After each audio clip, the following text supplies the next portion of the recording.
ನಾನು ಎಲ್ಲರಿಗೂ 5 ಕಾರ್ಡ್ ಇಡ್ತೀನಿ. ಯಾವುದಾದ್ರೂ ಒಂದನ್ನ ಆಯ್ಕೆ ಮಾಡ್ಕೊಳ್ಳಿ. ಹೆಸರನ್ನ ನೋಡೋಣ. ಮೊದಲನೇದು, ಎರಡನೇದು,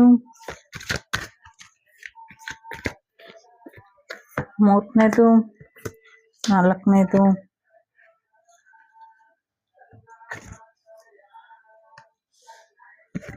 ಐದನೇದು.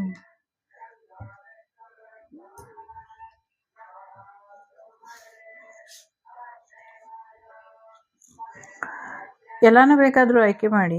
ಮೊದಲನೇದು ಯಾರು ಆಯ್ಕೆ ಮಾಡಿದ್ದೀರಾ? ನೋ ಅಂತ ಇದೆ. ನೋ. ಎರಡನೇದು ಕೂಡ ನೋ ಇದೆ. ಮೂರನೇದು ಎಸ್ ಇದೆ. ನಾಲ್ಕನೇದು ಕೂಡ ಎಸ್ ಇದೆ. ಐದನೇದು ವೆಯ್ಟ್ ಇದೆ. ಸೊ ಎಸ್ ವೆಯ್ಟ್ ಅಂತ ಕೂಡ ಅನ್ಕೊಳ್ಬಹುದು. ಐದನೇದು.